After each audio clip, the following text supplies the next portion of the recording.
Thanks for getting here with me today, YouTube. On time. Appreciate it. Now, in recent and like the last week, I have been reached by a few people concerning the Delphi case. So I wanted to go over a couple points of interest on that. And this is mainly for people who are not in the know. If you do know, you probably watch my channel. Appreciate it. There are two eyewitnesses to seeing the suspect there that day. One of them was a woman who was walking her dogs.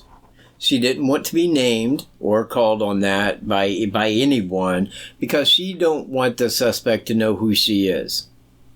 So her name is Aladat. However, she does exist. Secondly, there was another eyewitness. Now, you can watch the Delphi murders on Dr. Phil because Mike Patty stated that there was a witness who seen him leaving that day at approximately that time. This does, maybe it's just suggestibility or whatever, but it does look like the picture. Yes. But this is based on witnesses saying what they saw of a man there at the time, right? That is correct. Yes. Yeah, that was from an eyewitness person who saw a person that looked like this leaving that area around that time that day. Uh-huh. Well, we know exactly when Flannel Shirt Guy arrived and the route that he took. So we know that that is Flannel Shirt Guy. So there are two eyewitnesses to seeing the guy. Now, they didn't know he was going to commit a murder, nor did he know that he had committed a murder. So they wasn't paying very close attention to the guy, but they seen him. So that's how they gave the description for the sketch. Now, secondly, the escape route. Now, I touched upon this, and I think 2 other videos where I kind of drew that out. But we know that the guy most likely, and I say this to a 99.9 degree certainty, did not have a car. He did not have a vehicle. He did not hide it in a woods with no leaves on. He didn't have it waiting up the road a long ways because he wasn't seen walking away from there. Once he hit Freedom Bridge on Highway 25, he was gone. Wasn't seen, wasn't video imaged anywhere. So we know that he didn't have a car. There was 2 people that parked right there at Freedom Bridge and walked down to the railroad bridge at Monon High Bridge Trail. Neither one of them seen a car. But we know that he walked back to Freedom Bridge and then disappeared completely. So this says to me, and I think it also says the same to police for reasons that I'll give here in a moment, that he walked down back to Freedom Bridge, crossed right back across. Now, this is me right here. This is only me saying this, but I think that it also plays in on law enforcement. Walked back to trail, heading west. Cut back across Robinson's Branch once that he had crossed that. Walked up, hit the railroad tracks, and walked that in toward Delphi. Now, I say that for a reason of this. The Maxwell house was searched right after the murders. Now, from what I heard, it was because a witness said that they seen their son walking home down the railroad tracks at approximately that time. Okay? So they went there and searched the house for evidence, talked to the family, the whole 9. So I believe that since the get-go, the police have known that he went back to the railroad tracks and left. Now, that says something. He don't have a vehicle with him. But he walked back into Delphi or toward Delphi? Well, now, I can't say that he was a traveling person who did this. It don't stand to reason. He knew that area too well. He knew that that was the day that the kids weren't in school, and he also knew that it was February, and there wouldn't be a lot of hikers. So he went there in hopes that somebody would show up that fit his mental image of a victim so that he could take that opportunity to commit the crime. And that's exactly what happened. Now, he walked back into Delphi. Delphi is only a population of 3,500 people, and with over 36,000 tips, we can guarantee that most of those were exceedingly wrong. But the cops know that, The cops know from where he came. They may not know exactly who he is, and maybe the guy never had committed a crime before, exactly like Kim Riley stated at the press conference to me. Maybe they don't have DNA that's in a database for this guy. And let's just go as far as to say that they have fingerprints of the guy, and they don't match to anyone. Well, how could you explain that? Maybe the guy had never committed a crime before. It seems unlikely, but it could be possible. That, or, I could go as far as to say that he's a Canadian, but the thing is that if a Canadian was down here, and he wouldn't take that long to actually look that trail over, not to stay there and wait through the winter. I think that he would have been seen there numerous times if that was the case. But we do know that he's went through those trails and that he knew every inch of that area. Ron Logan's property where the girls were found, the Mears property right there beside Ron Logan's, heading west, the entire trail area, he had crossed the bridge. He knew that area, but he didn't want to be a face. He wasn't going out of his way to be seen. In fact, if it wasn't for Flannel Shirt Guy, the only person that would have had any contact with him at all that could have remembered that would have been the lady walking her dogs. Now, people ask me, well, why didn't he do that to the lady walking the dogs? Well, one, she had dogs with her. If it was just a case of a guy out there looking for any woman at all to do that to, well, he probably wouldn't have did it because she had dogs. I mean, maybe they were friendly dogs. Maybe he could have tied them up. I don't really know. But I'm going to say that, he knew that she lived nearby and that if she wasn't home at a certain time, people would come looking for her. What he wanted was somebody that fit his mental image that was out there alone. He probably wasn't looking for two girls. There may have been one that stuck out in his mind as to what he foreseen in a victim. I don't know that. I can't state that categorically true, that it is like that. But I think that the fact is that one of them struck his interest. And then, he walked in behind him. Now, you got to understand that he's out there and he's looking for a victim to commit this to. Okay, so he wasn't out there walking around, hey, how you doing? Yeah, beautiful day to hike. He wasn't out there doing that. And he was probably down on the 505 trail, not the 501. That's the one that's always walked is the 501. But if you're right off of that, I'm just throwing a number, maybe 20, 25 feet south of that on the 505. Then when somebody shows up, you can see them. Okay, you can see who they are. Now, if they're walking down toward the railroad bridge, you can go right up to the 501 trail, just walk right up to it, and look back behind them. Look back to the west. Is there anyone coming? There isn't. You follow back behind them on the 501 trail to see where they're going. And then you stop. Okay? This is what I believe he did. He stopped right there at that bend and looked behind him. And kept looking to see if anybody was coming. Nobody was. But what he wanted was a clear shot at this. So after Libby took that picture of Abby right there on the bridge at 217, they started walking to the south side. No one's coming. So he hustled across that bridge, looking behind him here and there, make sure nobody's easing back up behind him that could spot him abducting the girls. Now, when nobody showed up like that and he walked up to him, I want to point this out, that everything that was ever mentioned about the audio that was on Libby's phone, the only thing that was ever brought out was there was conversation. Well, understand, conversation is what you do before you commit the crime. You walk up, hey, how you girls doing today? Yeah, beautiful day to be out hiking, woo, woo, woo, woo, woo. Kind of gain their trust a little bit before you say, all right, listen to me. Now I use the thing of a gun because I think that it seems to me pretty clear that a handgun was likely used. The reason is it's immediate duress. People will follow what you say. You're not going to die. Do exactly what I tell you. You see where I'm at? Because after you abduct them, the time of conversation is over. It's gone. You're no longer conversing with them. At that point, it is do this. Down the hill. Keep going. Get down that way. Just keep going. Straight ahead. cut it right. Let's go down this pathway right here. Led him right out to the creek and crossed it. That's where he wanted him. Out of eyesight of the trail. Out of eyesight from the bridge. Out of eyesight from everyone. He knew that spot was there. He knew it.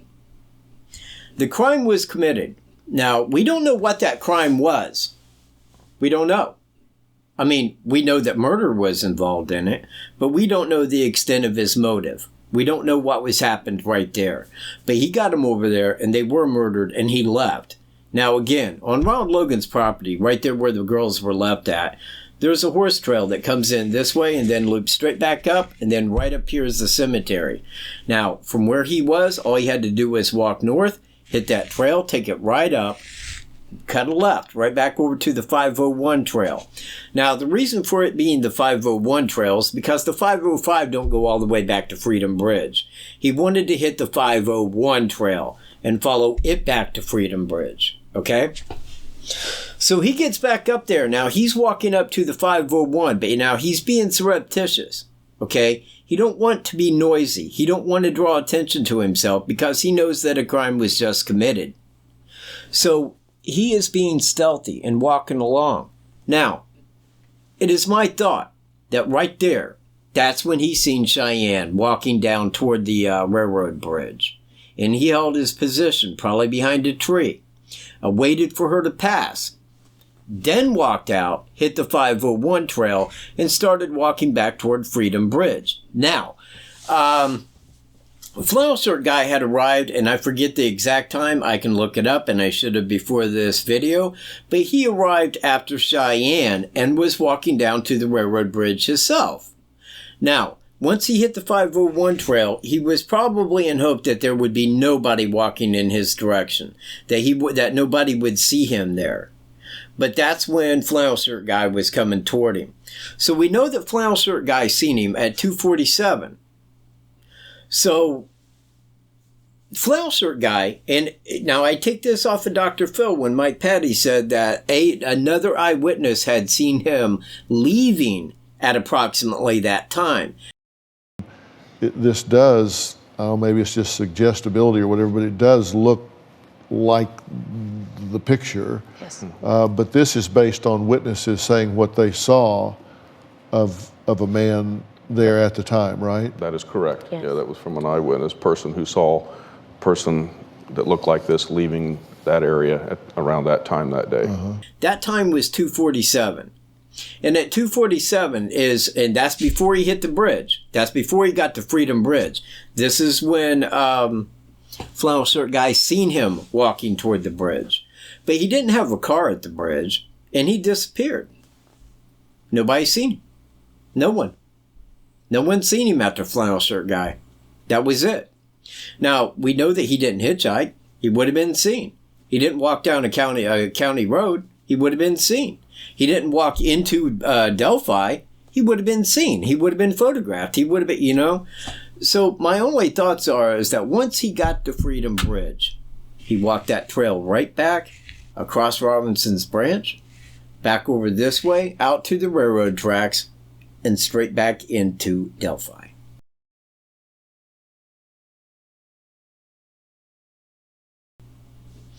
That is my thoughts on how this transpired.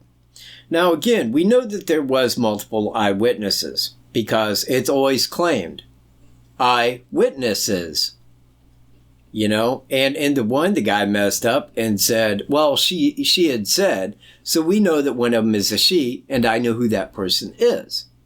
I know the other one because I knew that he did arrive after the fact, and I put him in that, and come find out, yes, he is the other eyewitness. That's the reason that they have the sketch, we're told. Now, another thing that the cops had, and they didn't claim it, but what they said is, right now, this is state talking, because the FBI was the head of investigation at that time. They said that what we know is that this is the guy pictured, this is a suspect, but we don't know factually if that's his voice on the audio recording, because they didn't know how many people there was. Now, CSI had came back after that, And if it was 2 people, there would have been 2 shoe tracks. I also speculate that certainly if there was 2 people that had committed this crime, the woman would have seen 2 people, and the flannel shirt guy would have seen 2 people. But they saw 1 person, and they were identical. It was the same person. And it is my firm belief at 99.999%, 1 person committed this crime. Secondly, that person most likely lived in Delphi. Now, I say lived because he would have moved. He knew that 2 people had seen him. He seen those 2 people, and he knew that he was seen. Now, I don't know why he committed the crime after the First Lady had seen him. I don't understand that. I mean, you was seen there. Maybe he thought, well, that was a while before the crime was done, so I wouldn't really be named as a person. She wouldn't think, well, it was that guy that was standing there, or something like that. But he had no indication that he was going to have a picture, well, actually a small video of him walking on the tracks, nor did he think that the audio was on their phone. But it was. Now, that right there is some big evidence. They have video of that guy. Very quick video of him just taking a step and a half. But it's clear. It's a lot clearer than the pixelated images that they gave us. They aren't going to give that to us. They don't want the guy caught like that. They don't. No way. And beside of that, they'd have to give over money and shit. They don't want to hand over money. They don't want to do that. If CC Moore, solves it, well, easy. We're paying her to solve it. We can give her that money. The rest of this money goes to Carroll County. Yay! Carroll County gets the money. Or something like that. But they're not going to solve this case. Doug Carter says they will. This might be your day. Maybe tomorrow will be your day. But one day, we'll get him. We'll get him. Bullshit. Because they're not trying. It's coming up on 2 years in February. 2 years with all this evidence, people. I beg of you, what could be the problem? What could be the holdup? What is it? I mean, there's only so many people in Burlington. I mean, you could go house to house with an eyewitness. Is this him? No. Is this him? I know they don't do that. But my point is simple. This is why the guy left. Because he knew 2 people had seen him. He knew all he'd have to do is go to Walman's. All he'd have to do is show up at a gas station. All he'd have to do is go someplace there in Delphi, and one of them happened to be there. There he is. He isn't going to stick around. He isn't going to live there. He's not going to continue to live there. Now, from my understanding, the guy has reddish brown hair. Okay? Reddish brown hair. Lady said, I didn't really look at his eyes. I can't tell you their exact color. However, what I can say is he doesn't have blue eyes. Now, we got an approximate weight on the guy, but the thing is that pixelated image makes him look really fat, slow, clumsy, slow walking. I don't think it was like that. I don't think the guy was skinny, and I'm sure he had some weight on him. But remember, he had a shirt, he had a hoodie, and he had a jacket, and he had tools in here. Very clear to see all that. So it makes him look a lot fatter than what he really was. Now, I don't know how many people from Delphi are actually watching this video. I'm going to say probably not a great deal of them, but if there's a guy who has reddish brown hair, he may not look exactly like that photo because you can't distinguish anything particular about his face from that photo. But if you got a guy that has reddish brown hair, might be a little heavy, maybe an outdoorsman that lived there in and around Delphi that had moved not long after the murders, you're probably thinking about the bridge guy because that is probably who it is. Just my quick take on it. Anyway, man, I kind of wanted to get some video in this video and actually edit that in. But I appreciate you viewing this, and I will probably have a live podcast tonight. Probably want to make that at about 7 o'clock, approximately. So if you're available to watch that, hang out and don't hang out, but, come back to my channel, and I'll have that done for you. I thank everyone for viewing this video, and I will catch you in my next. Peace out, y'all.